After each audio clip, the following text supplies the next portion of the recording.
Dans un instant, les réponses aux questions que vous vous posez, aux très nombreux témoignages qui sont déjà parvenus à SVP, à Gilbert Kahn, mais avant, je vous propose de regarder avec nous quelques films publicitaires.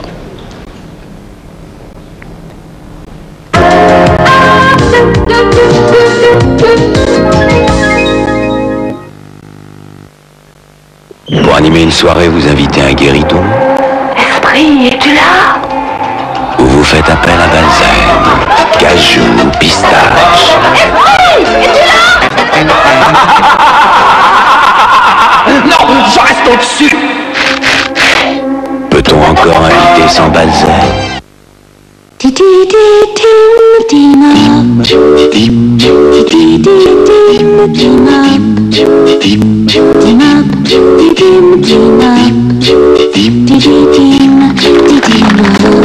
De Dim. Je grignote, tu gratines, il raclette nous Richemont. Raclette et Richemont, c'est super bon. Les Alpes suisses, formées il y a quelques centaines de millions d'années.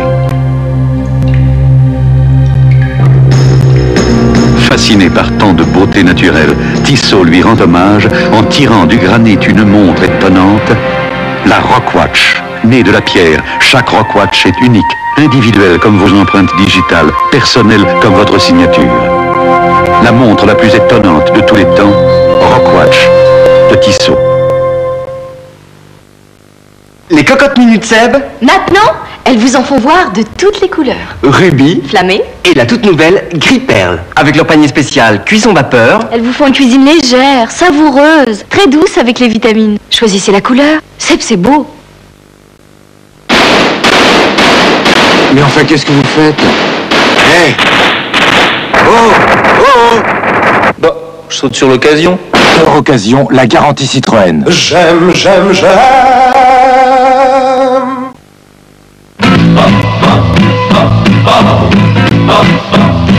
Fraîcheur de vivre, je suis comme un bout très frais. On en prend un, on se sent bien. Pour être vrai, pour être bien. On en prend un, on se sent bien. Hollywood Chewing Gum. L'essuie-tout au coton, une idée de plus par page. Mes vieux, ils se sont payés une Cagivo. Il veut dire une Vogica. Répondit l'écho. Adapté à leur look. Ah bah dis donc. Et pour moi, Vogica, ils ont fait ça. Il ne jette rien. Cuisine Vogica, elles sont faites comme vous. Oh, fini les drôles de positions pour nettoyer les WC. Voici Canard WC de Johnson. Canard WC parce que son coup de canard va vraiment jusque sous les rebords.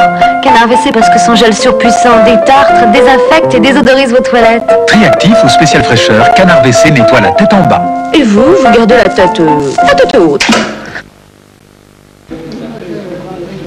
Maintenant, la moutarde, ça se presse et ça se presse.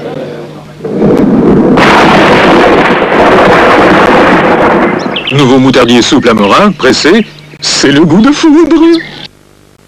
Mais enfin, tu vas mourir de froid avec ça. Froid, moi? Jamais. Je l'appelle lune de miel, moi, sa couleur est dorée. Pour aimer son goût parfumé, il suffit d'écouter. Lune de miel, il suffit d'écouter.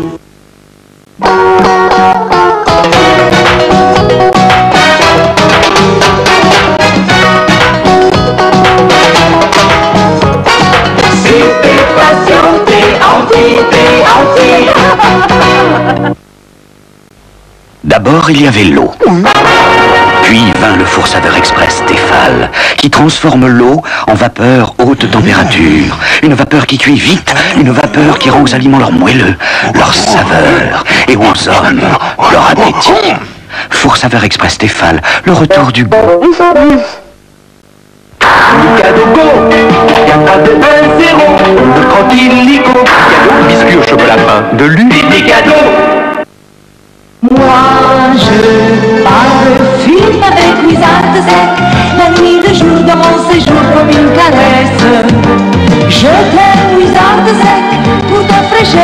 en tête. Wizard Sec, le premier parfum d'intérieur sans retomber. Moi j'aime le parfum de Wizard Sec. Lipton présente les infusions saveur du soir. Du suspense avec l'infusion des fruitiers au cassis et à la fraise. De la romance avec l'infusion des Caraïbes à l'églantier et à la menthe douce. Infusion saveur du soir Lipton, de savoureux mélange de plantes et d'arômes. Madame, votre sol a l'air bien brillant. Mais quand on y regarde de beaucoup plus près, ça pourrait briller mieux. Formule plus brillante. Pur ou dilué, il lave à fond et donne encore plus de brillant. On n'arrête plus le brillant. Monsieur de Froussac. Monsieur de Froussac, la griffe de l'homme. Je t'aime, Mati. Quand on s'aime,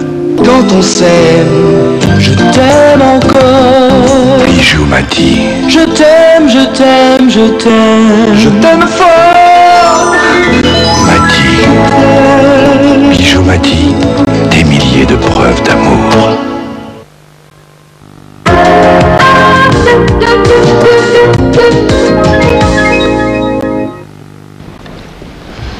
Pendant toute cette émission, je l'ai dit tout à l'heure, nous allons être en liaison avec Madame Jacqueline Martin qui se trouve chez elle, vous la voyez en ce moment sur votre écran, qui se trouve sur son lit à son domicile de Caluire à Lyon et qui est immobilisée depuis maintenant 29 ans. Alors encore une fois, Madame, merci d'être avec nous ce soir, merci de participer à cette émission. Vous avez suivi le film avec nous et je dirais que le cas du malade présenté dans le film est assez voisin du vôtre, puisqu'il est immobilisé. Vous êtes immobilisé depuis 29 ans à la suite d'une atteinte de poliomyélite.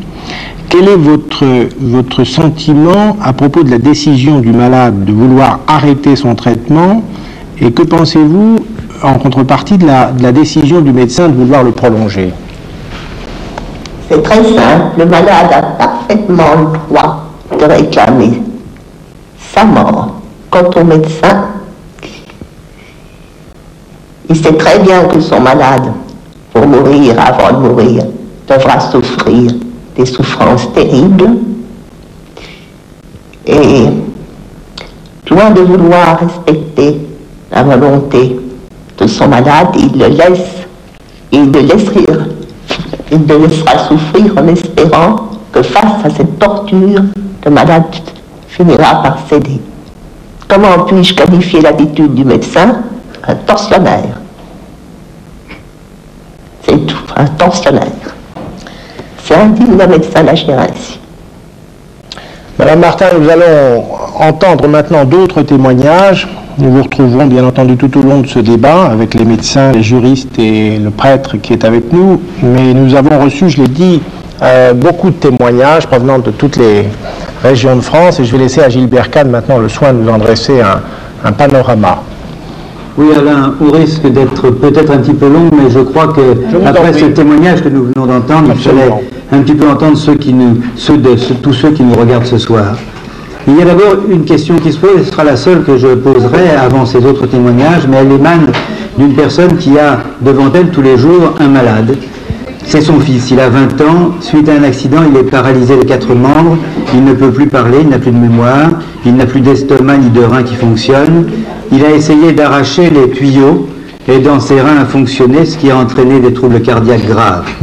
Alors cette femme pose cette question, pourquoi l'obliger à vivre alors que lui, et nous, ses parents, attendons sa mort et qu'aucune évolution favorable n'est possible, ce sont les médecins qui l'ont affirmé. D'autres témoignages, bien sûr, de parents, de familles qui sont complètement désorientés.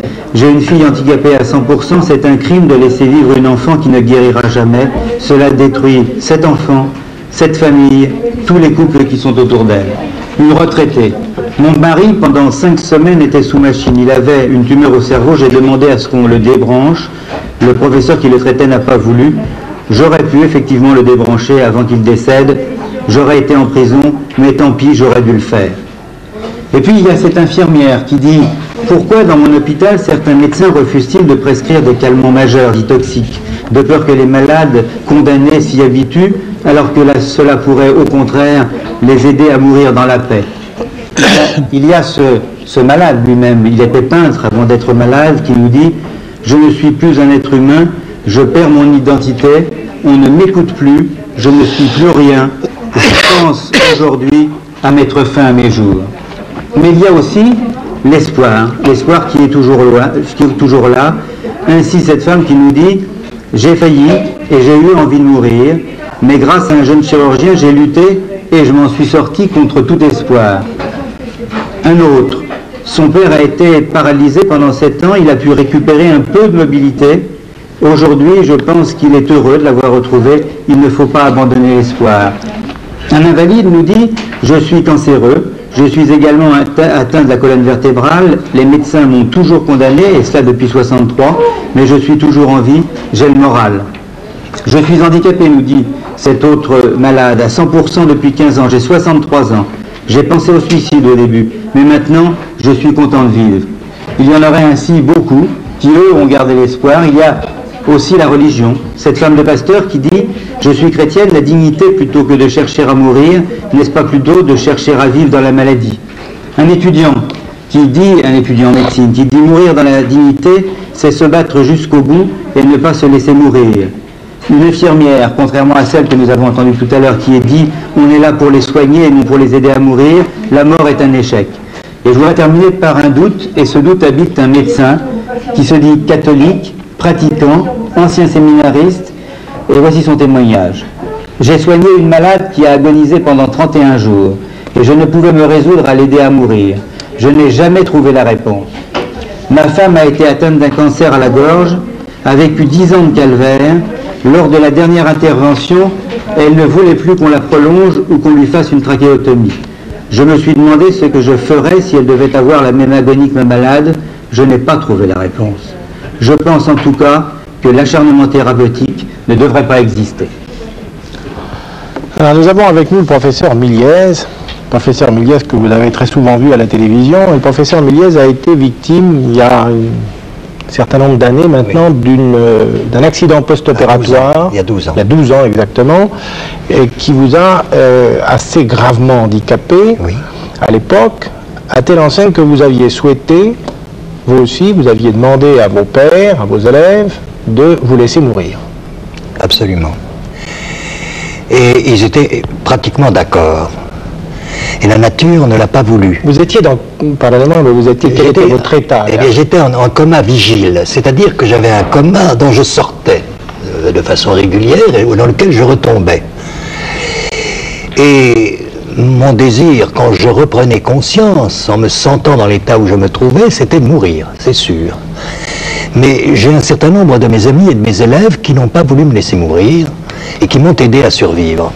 Certains m'ont dit d'ailleurs qu'ils n'avaient pas fait grand-chose, mais que c'était ma volonté à elle seule qui avait dû agir et me permettre de m'en sortir. Je n'en suis pas tout à fait sûr.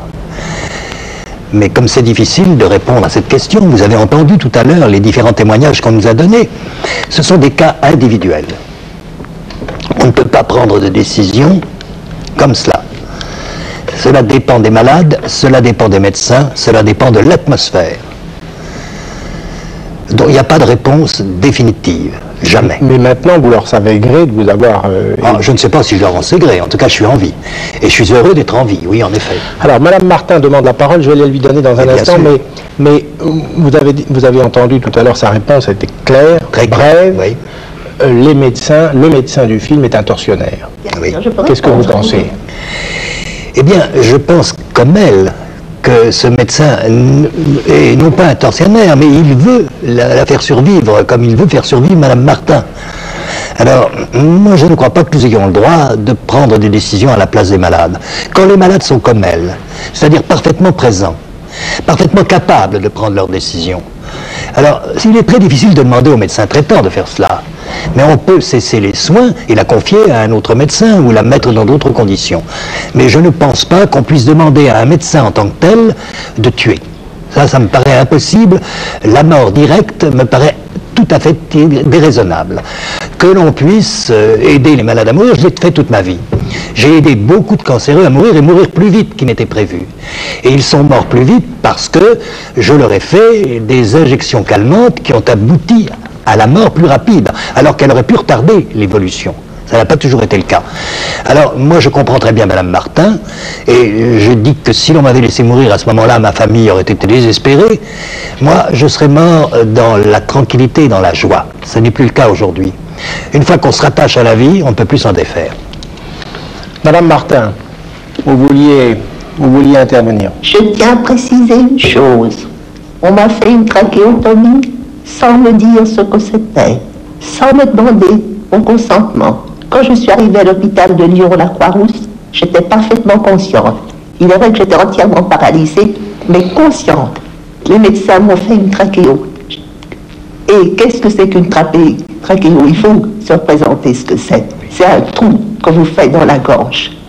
On met une canule, on branche un tuyau, et ce tuyau est branché sur une machine.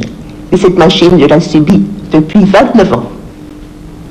D'autre part, je n'avais pas été, on ne m'a pas demandé si je voulais vivre ou mourir. Des étrangers ont disposé de moi, ils m'ont dit, on vous enlèvera la canule quand vous irez mieux. Ça n'a jamais été mieux. Qu'est-ce que vous souhaitez maintenant, Madame Martin?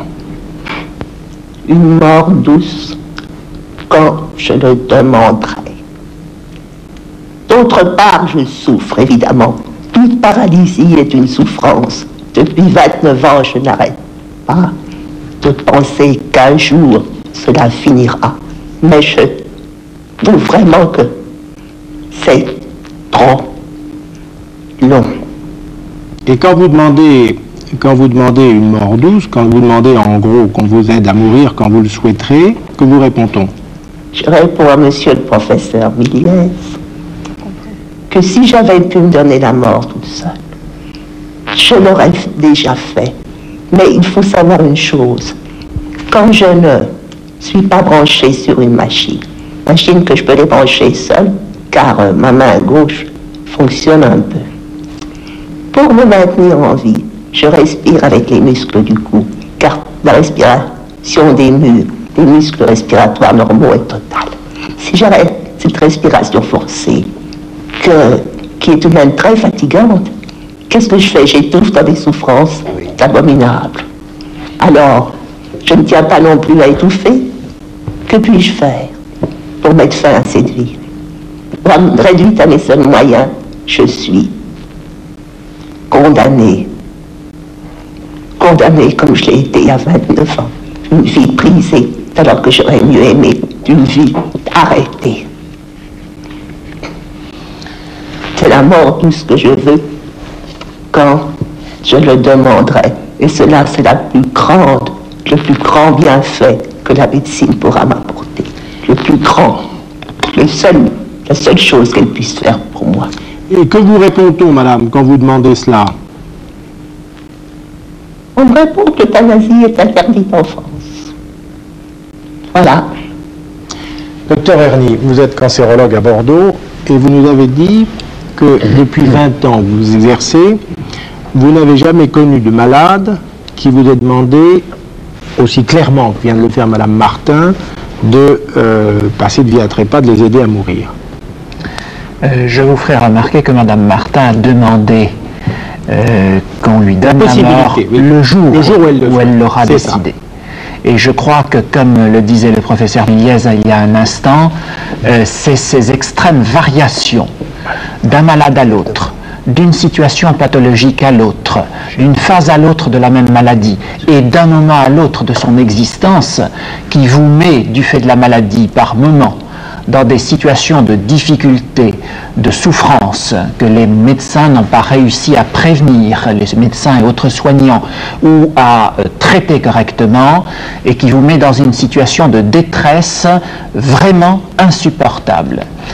Je pense qu'il y a des situations de détresse que l'on ne peut pas, à titre tout à fait exceptionnel, comme cela a été dit, soulager autrement que par une solution absolument déchirante à laquelle aucun médecin ne peut se résoudre, mais qu'il exécutera quelquefois à titre tout à fait exceptionnel, sans jamais le dire et certainement sans jamais aller s'en vanter.